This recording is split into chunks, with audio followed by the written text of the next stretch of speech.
Hey guys, so today we're going to be doing a bit of an interesting video, so stick with me through the first couple minutes. But my portfolio for 2024 is up 30% now officially. Some of these boxes like Lost Origin, Fusion Strike have just exploded, but even things like Paldea Evolved now up to like 165, pushing almost 170. Kind of insane. A lot of these products I didn't expect to move, but that's not really the point of the video. The point of this video, and forgive me, I'm going to need a couple minutes to do a little preamble. The Gulag Archipelago, right? So, if you don't know what this is, this was a three-part nonfiction novel written by Alexander Solzhenitsyn. Solzhenitsyn was a soldier in the USSR Army in World War II. He wrote a private letter to a friend, I believe it was, that criticized Stalin. It was intercepted. He got sentenced to go to the archipelago, basically the jail system. And if you want to, if you want a refresher and a reminder of how easy your life is, you go read 2,100 pages about how shit life was for the average Russian citizen in the 20th century. It's just insane. Like, it's ridiculous, right? And what a lot of people learned after World War II and, moving into the later part of the 20th century was communism sucks, socialism sucks, and fascist regimes are, definitely not the way that we want to live society. Massive movement towards democracy. A lot of these countries became democratic. And again, democratic in quotations, right? Like, really, a lot of these countries aren't democratic at all. But the point was, we learned that some things really suck. We shouldn't do them. But 50, 60, 70 years later now, in 2024, you see a lot of people want to bring back socialism. You see a lot of people want communism. You see a lot of people say things that would make them seem like they're in favor of censorship laws and laws that are very controlling and restrictive in our freedoms. And that's only 50, 60, 70 years onwards, from the Second World War and the Cold War and all of this. So people really forget quickly how bad things were when we're in a time of uh, prosperity, I guess. So we're in a time of prosperity when it comes to Pokemon investing. If you go to the Pokemon Center website, pretty much all of Sword and Shield is gone now. At this point, a lot of it's gone in the past like month or so. Lost Origin, Brilliant Stars, Astral, Battle Styles, before that Fusion Strike, Chilling Reign. So a lot of these boxes have sold out in the past couple months, seen massive pumps. And that's why if you're holding sealed product, you're probably up 30, 40% on a lot of your investments over the past few months or this year, like me, right? Like, so I know a lot of people are in sealed investments, but same thing with the alt art cards, right? Like, if you bought the Gengar, you're up basically 100% in the past couple months. Giratina, same thing, up a couple hundred, or up 100% rather. The Umbreon VMAX, most expensive card in Sword and Shield, you're up 80% essentially if you bought this in February, and almost 100% if you bought at the low. So a lot of these cards, and then even the Giratina from Crown Zenith has seen a massive spike of, I don't know, 50%, 40%, something like that. So a ton of cards in a ton of sets are exploding right now. And you see it reflected in not only the singles price but also the sealed. And in a lot of my comments on a ton of videos, uh, I see people saying stuff that really doesn't make sense, is not based on any type of statistical hypothesis. It's just kind of like their opinion, right? And I do worry that a lot of people have seemingly forgotten just how bad and how rough Pokemon investing was for a long period of time. I don't have videos pulled up, but if you want to go watch Rudy from Alpha Investments, or you want to go watch, some other people that were around at that time, because I wasn't, you can watch the videos, right? Like, Rudy was buying collection boxes, he was breaking them down, and he had tried to math it out where he was going to make a couple bucks a box or whatever, and it made sense in his head. But none of it was moving. He wasn't able to sell it, and then for the longest time, things just were not increasing in price. So you can go back and you can figure out just how bad it was for a certain period of time. I mean, if you look at Google Trends, right, like before Pokemon Go came onto the scene in 2016, it was pretty bad for a long period of time, right? Like, you had a couple spikes in here, but Pokemon wasn't super popular. and then you had Pokemon Go. Obviously, we had the pandemic, and then even though Google Trends isn't like the perfect thing to look at, right? But it gives us a good idea of when things happen in the hobby.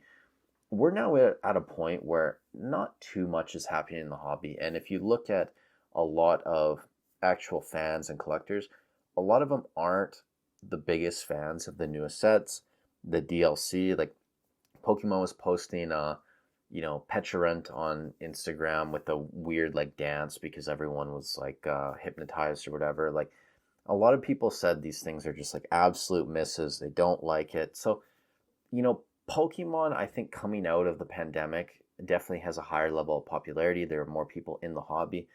But at the same time, if Pokemon continues to suck, a lot of people are going to exit the hobby. And at the same time as that, if a lot of investments start to flatline and we don't see big gains, I think a lot of people as well are going to start exiting from the Pokemon investing side of the hobby. And, my opinion is that a lot of these sets are going to start flatlining, at least for the next few months, right? So, Fusion Strike, you can already see over the past couple months it's starting to flatline. Lost Origin, you can already see that it's seemingly over the past couple weeks is starting to flatline. And people thought Lost Origin. I saw PokeTubers say that they thought Lost Origin was going to be $350 by the end of the year. Like big channels with thousands of subscribers saying that. So, and again, I understand if you have a Pokemon investing YouTube channel, you should be bullish on the market, and I'm definitely bullish as well. I think long term Pokemon investing is going to do wonders, and I'll be very happy with my investments. But people basically saying that things are going to increase by 100% every year.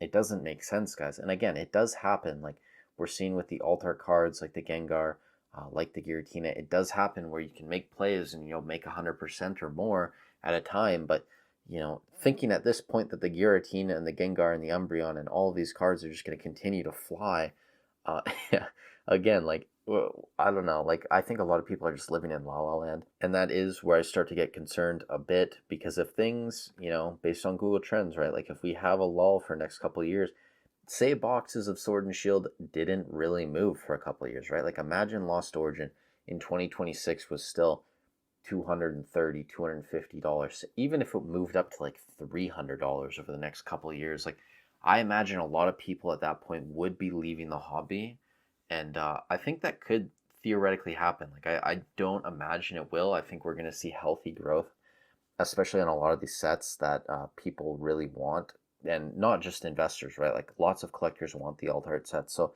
I think we're going to see healthy growth, but just remember that, not too long ago, we were in a period of time where, early XY, before that, like Black, White, and then, like early Sun and Moon, like Pokemon wasn't super popular. It was really hard to make money in the hobby. You didn't see massive gains on a lot of investments for a long period of time. And, just be open to the fact that that could happen again.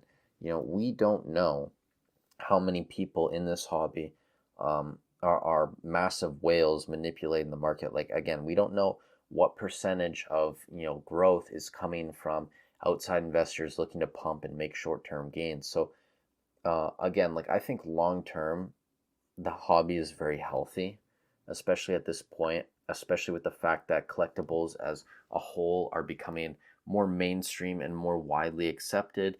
People like the fact that, they don't always follow what happens in like the stock market. So if there's a crash in the stock market, we might still be seeing great gains rather in collectibles, etc. Again, they don't follow equally. So and people like Rudy have talked about that, and other very smart people, like way smarter than me. So um, I think just, based on the fact that the hobby is healthy, coming out of the pandemic, there are way more collectors and people in the hobby now than before.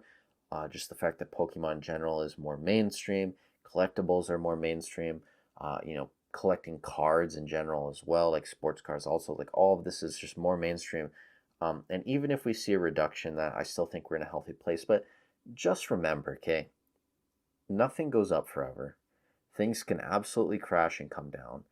And if you've already seen 100% growth on an item in the past couple months, the odds that it continues are probably not as high as you think. So just be very careful with your money right now, and especially with a lot of these alt art cards, buying into sets like Fusion Strike or Lost Origin at current prices. Again, just I would caution, because I think we're gonna see some stagnation or very slow growth over the next 4 to 6 months. That's just my guess. So just be very careful. Be mindful of what happened in the past. Maybe go back and watch a few videos, and just get a better idea of what it was like 6, 7, 8, 9 years ago, and try and apply some of that to what you're doing now with your investments. So that's all I really got for you guys today. Also, but yeah, like if you're really into politics or anything like that, like go read the Gulag Archipelago, or you just want to get a better idea of how shit life was and how good your life is. Like, if you have, if you're watching this video right on a computer, you have internet, you have a phone, you're not hungry on a daily basis, you can freely go walk outside. Um, just consider yourself lucky, right? Because a lot of these things um, weren't available to millions and millions of people, if not billions of people in the 20th century. So it's a really good perspective shift if you want to read that. But that's all I got for you guys today. Thank you so much for watching. Again, thank you all that use my affiliate links and leave likes on the video and just help out the channel any way you can. I posted something yesterday because I had bought some Battle Styles boxes, and a lot of you guys actually used the affiliate link, and I think bought out a lot of the boxes as well. So appreciate that, and yeah, hopefully we can see some gains on Battle Styles. It'll be interesting to see where it goes in the next couple weeks. I imagine. If it stays out of stock, it's gonna probably move up to like 150, 155. I don't know if it'll go too much higher than that, but again, I could be wrong. So yeah, I'm going to stop rambling. Thank you guys so much for watching. Stay safe wherever you are in the world, and I'll catch you in the next one.